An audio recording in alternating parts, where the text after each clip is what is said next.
네, 안녕하세요. 12월 30일입니다. 12월 30일 저녁 좀 늦었는데, 오늘 이렇게 뉴스 한번 살펴보고 파이코인하고 비트코인 살펴보다가 보니까 미국에서 재밌는 일이 두 가지가 있었는데요. 첫째는 미국 캘리포니아에서 우리나라 종부세와 비슷한, 그러니까 미실현 소득에 대한 과세하는 게 발의가 됐어요. 그러니까 10억 불 이상짜리 자산 가니까 1조 5천억 정도 이상 있는 사람들한테 하니까 이제 이게 암호화폐 하는 사람, 암호화폐 업계에서는 좀 난리가 났죠. 팔지도 않았는데, 아, 나중에 코인값 내릴지도 모르는데, 그러니까 미실현 수익에 대한 과세죠. 이게 처음에 한국에서 저기 우리 노태우 정부 시절에부터 이거를 손을 대기 시작했죠. 그랬는데 이게 이런 게 전부 바뀌는 거예요. 이런 게 전부 바뀌는 시대가 이제 비트코인부터 시작이 돼갖고 이제 내년부터 본격화되는 거죠. 그러니까 불확실성의 시대에서 확실성으로 자리를 잡아가는 시대. 불확실성의 시대는 가짜도 좋고, 봇도 좋고, 가명도 좋고, 차명도 좋고, 그런 것이 이제는 실명화되는 단계로 다 들어가는 거죠. 그러니까 사실의 세계에서 진실의 세계로 바뀌는 거죠.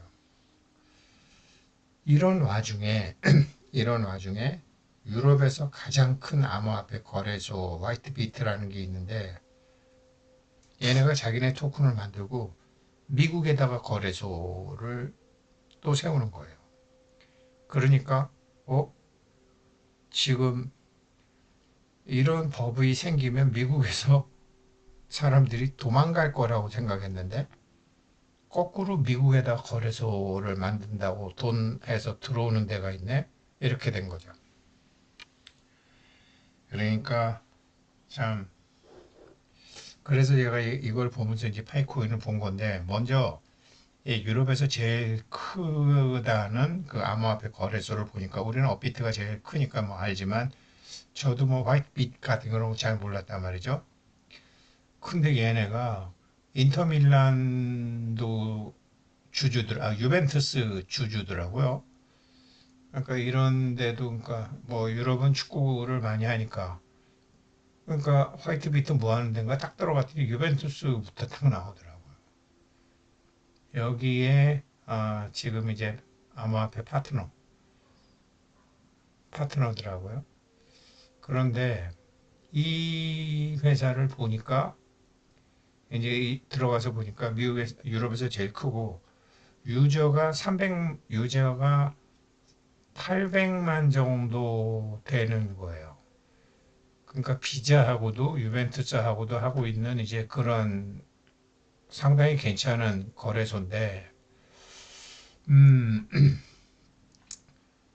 굉장히 거래소인데, 얘네가 이제 그 나름 뭐 KYC도 나름 잘 하고 있나 봐요.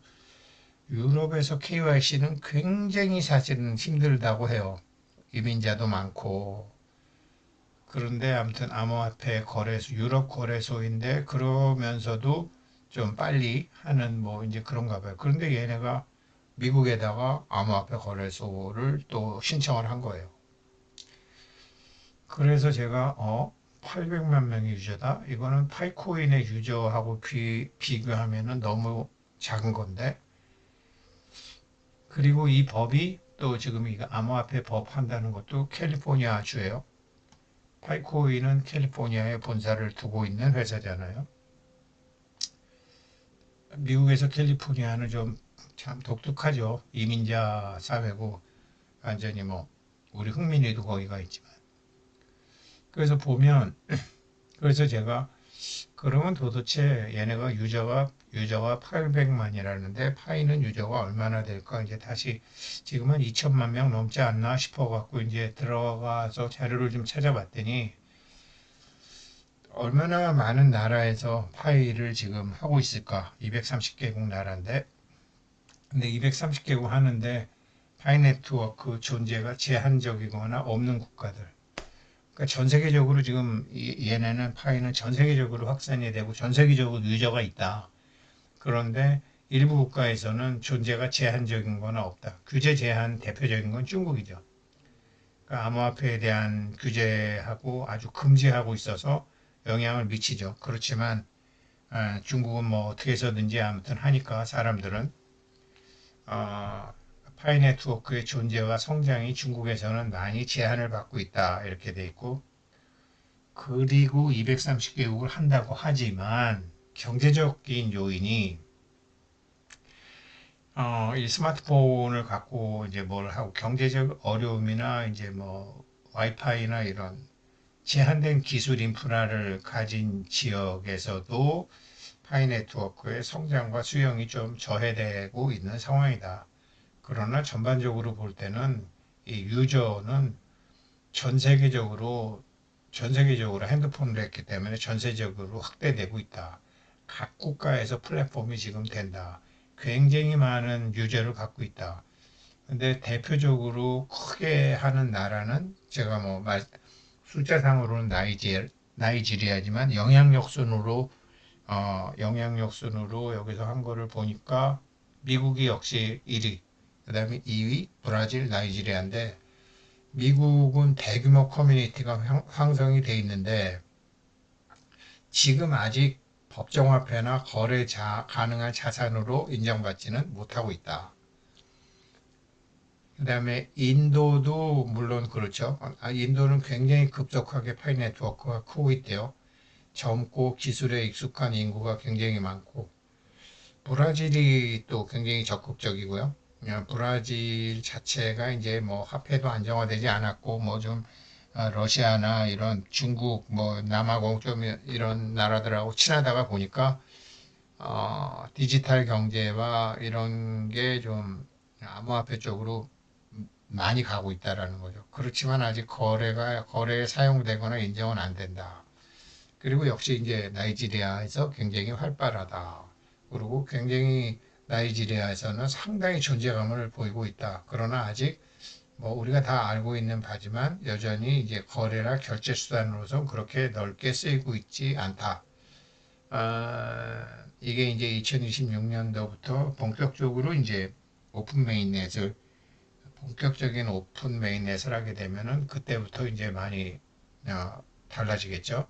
그거를 앞두고서 이제 여러 가지 지금 뉴스를 내놓고 있는 거고요. 그리고 이런 것보다도 그래서 여기 이제 유럽에서 가장 크다는 데가 지금 캘리포니아에서 암호화폐 과세를 한다고 그러는데도 이렇게 들어가는다. 역시 미국에서 뭘 해야 되는 거죠. 그래서 제가 그걸 받고 그리고 두 번째로 이제 이건데 캘리포니아가 지금 밀리오네어들한테 과세를 하려고 그런다. 그래서 이렇게 되면 사람들이 도망을 간다. 이건데 5% 과세한다는 거거든요. 보유세. 원래는 실현 소득에 대해서만 과세를 하는 게 지난 몇백 년간의 전통이었죠. 그래서 이제 회사 같으면 뭐 자산 재평가 같은 거를 해서 재평가해서 가격이 높아지게 되면 그러면 거기에 대해서 이제 과세를 하죠. 그 재평가 차익, 뭐 재평가 차손, 뭐 가령 일본이 N으로 세계 경제를 주름 잡을 때 미국에다가 엄청나게 건물을 샀는데 나중에 폭락해가지고 그러면 재평가 차손이 생기잖아요. 또 중국 자본이 제주도에 뭐를 했는데 재평가를 하면 지금 처음에는 재평가 차익이지만 지금 재평가 차손이잖아요. 부동산은 변동이 그렇게 심하지 않기 때문에 이 재평가 차익이나 재평가 차손을 갖고 과세를 해도 사실은 큰 문제가 없었고 이게 이제 우리나라 종부세죠. 종합부동산세죠. 그랬는데 이게 훌라닥거리는 암호화폐에다가 이걸 한다라는 거는 이건 쇼크거든요. 그러니까 지금 어제도 말씀드렸지만 일반 어제도 말씀드렸지만 이렇게 되면 암호화폐 시장이 아마도 타격을 받죠. 그래서 지금 법안이 나왔는데 그 법안을 피할 수는 없어요. 그래서 보니까 캘리포니아 5% 억만장자세 한 200명 정도 되나 봐요. 200명 정도 되나 봐요. 1조 5천억 정도 돈 있는 부자들이 캘리포니아 주에 뭐 캘리포니아가 남북한 합친 것보다 크니까 한 200명 정도. 그러니까 크립토 하는 사람하고 그 다음에 이제 이런 벤처기업 창업자들이 집단 반발을 한다. 뭐 여러 가지로 캘리포니아 그래갖고 일론 머스크는 도망도 갔죠. 이게 노조들이 꺼낸 부유세인데 암호화폐 업계 반발한다라는 건데 이게 우리나라 이제 종부세 같은 거 보면은요 미실현 이익 과세 이게 옛날에는 불합리하다. 그 다음에 이제 부동산 같으면 정부가 독단적으로 공시가로 하니까 문제가 되죠. 그러니까 여러 가지 설명이 있지만 한국에만 존재하는 기형적인 세금이다 이렇게 됐는데 외국 이런 게 있는데 지금 이거를 캘리포니아에서 도입한 거죠. 미실현이익 과세. 이런 모든 게 막 자기 멋대로 막 저기 정말 어떤 법도 없고 규율도 없고 하던 암호화폐가 이제는 규제가 자리를 잡아가는 거죠. 이런 것을 파이코인은 계속 지켜보고 있었던 거죠. 그래서 로드맵 할 때 외부 환경 얘기를 계속 하는 거죠. 그래서 2월 20일 날 상장을 해놓고 아직 오픈 메인넷을 안 하고 있는 거죠. 그러니까 파이코인이 얼마나 세상사의 흐름과 발 맞추어서 일을 하고 있는가를 우리가 알 수 있는 거죠. 그래서 파이코인을 앞으로 지켜보는 게 참 재밌겠다라고 생각을 하는 거고 이게 뭐 이제 기사에 나왔던 거를 한번 제가 이렇게 본 거고요. 이거는 뭐 아까 제가 말씀으로 다 드렸으니까 그냥 넘어가면 되고 그리고 이제 저는 이제 2026년도부터 이제 파이코인이 기초 지역을 형성하고 파이코인 가격이 언제부터 올라갈지 모르지만 아무튼 올라간다고 딱 보는데 정말 비트코인을 제일 많이 갖고 있는 이제 마이클 세일러 스트레티지가 또 샀더라고요. 이 사람 자기 말로는 우리는 뭐 맨날 월요일에 사니까 그냥 월요일에 산 거예요. 이렇게 얘기했지만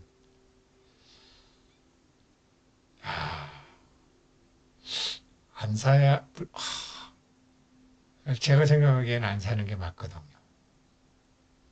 그래서 어차피 제가 생각하는 바를 파이코인이 올라갈 때는 제가 어제 덱스 거래소도 마찬가지지만 덱스 이 덱스 파밍 파이 용어로는 유동성 풀에 제공을 하느냐 마느냐 이건 좋은데 가장 중요한 거는 타이밍이다. 언제 하느냐가 유동성 풀에 제공하는 것의 키다.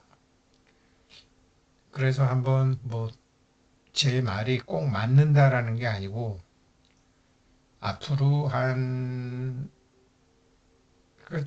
그러니까 뭐 한두 달 이렇게 볼 건 아니야. 한두 달 이렇게 볼 건 아닌데 여기서 스트레티지사가 왜 비트코인을 여기서 또 샀는지 저는 알 것 같아요.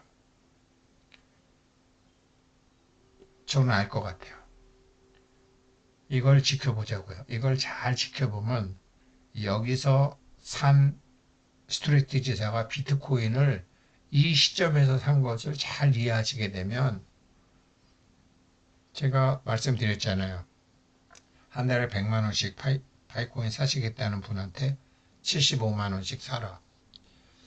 또 얼마 전에는 한 몇천만 원 되는데 제가 파이코인 사십시오 이제라고 얘기했어요.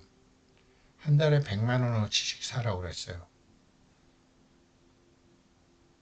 그런데 그러면 몇천만 원을 100만 원어치씩만 사라 이런 뜻이 아니에요.